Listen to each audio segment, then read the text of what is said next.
All right, let's get into it. This is a topic that's both urgent and a little surreal, so buckle up.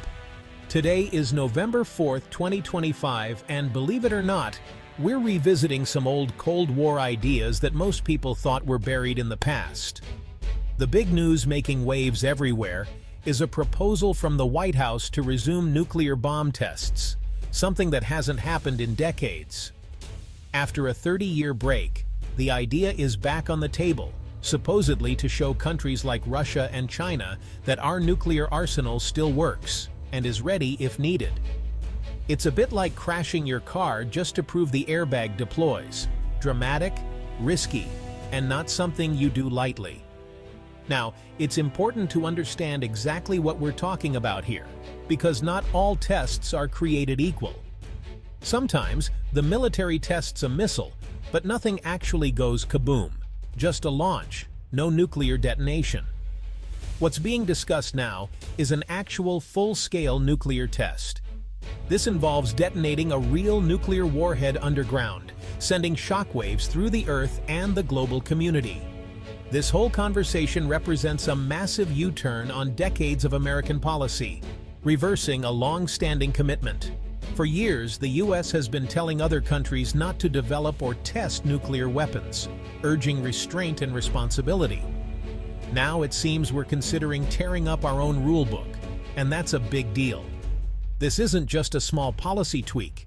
It's a potential earthquake in international security with consequences that could ripple worldwide. It's the kind of idea that makes you wonder if someone in charge just watched Dr. Strangelove and thought it was an instruction manual instead of a warning. The push to resume testing has sent a shockwave through the worlds of diplomacy and science, leaving experts scrambling for answers. It forces everyone to re-examine the fragile agreements that have kept the planet from turning into a radioactive parking lot, and to question what comes next.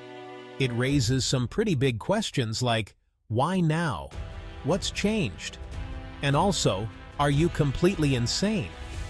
The world is watching, and the stakes couldn't be higher. The administration has talked about resuming these tests immediately. But immediately means years away, with a mountain of cash needed. The Nevada National Security Site is the only place for underground tests, and it's far from ready. Experts estimate it would take at least 2 years to prepare, with a hefty price tag.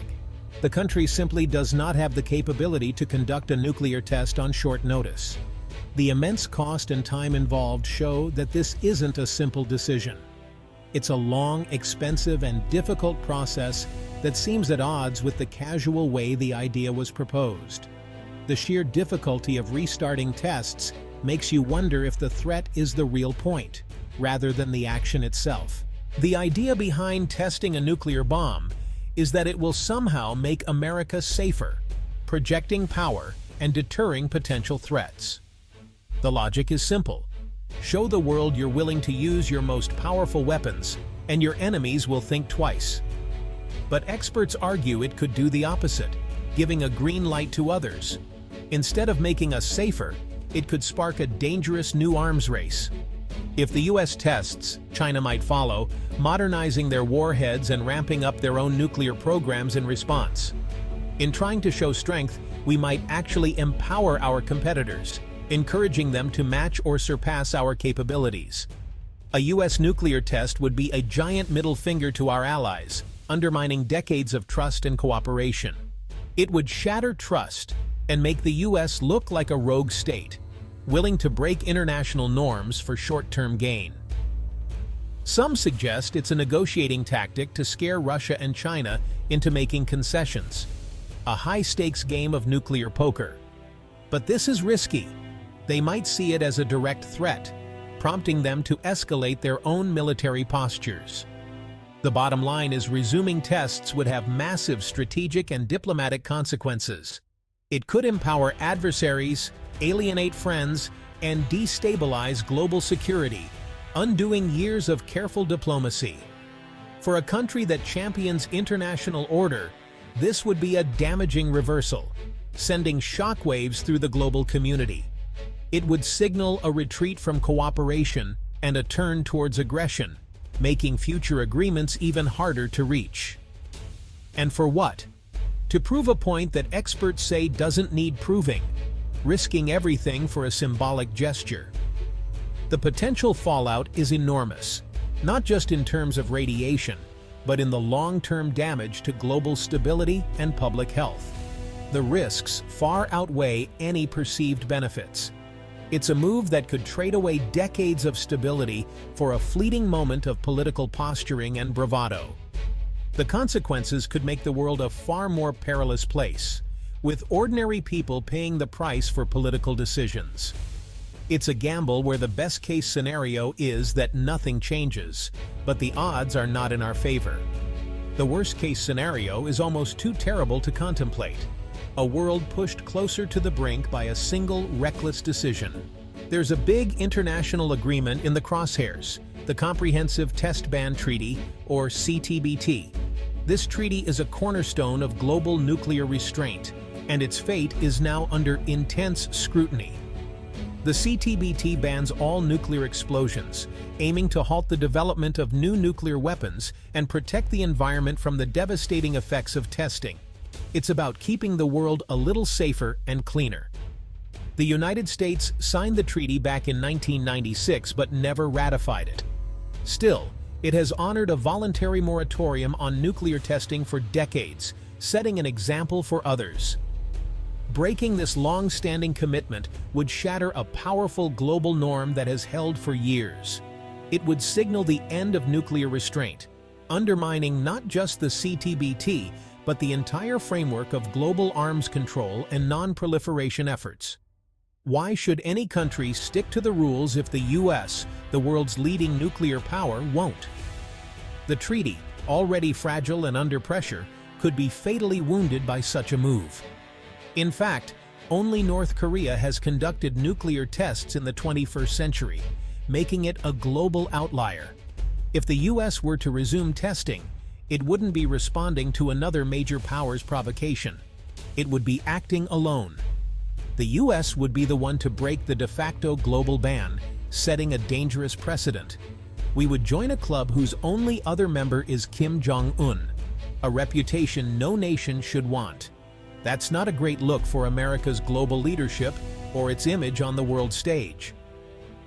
The proposal to resume nuclear testing seems high risk with no real reward, only greater uncertainty. It wouldn't provide new technical information, but it could alienate US allies, empower rivals, and destabilize decades of progress. The official reason for testing is deterrence. The administration claims it's to ensure arsenal reliability and send a message of strength. But experts say there's no technical reason to resume testing. The Stockpile Stewardship Program ensures weapon reliability without explosive tests. The heads of national labs certify the arsenal is reliable. This creates a credibility gap between political statements and expert opinions. The motivation seems political, not scientific. Resuming testing isn't just unnecessary, it's reckless. It would introduce risks for no tangible benefit. We would gamble with global stability and the environment. The cure would be worse than the supposed disease. Nuclear tests have real physical consequences for our planet. They release radioactive materials, contaminating everything. Even underground tests risk venting gases into the atmosphere. Contaminated aquifers create a permanent toxic legacy. Resuming testing in Nevada would reintroduce these hazards. The Nevada test site is one of the most contaminated places on Earth. Nuclear testing creates long-term environmental problems. To start this process again seems like a poor trade-off. We would trade a clean environment for a loud noise in the desert. The decision would have irreversible consequences for generations. Beyond environmental damage, there's a human cost. US nuclear testing history is filled with stories of people who got sick from fallout. Downwinders in Utah, Arizona, and Idaho suffered radiation-related illnesses. For these communities, restarting testing is a terrifying echo of the past.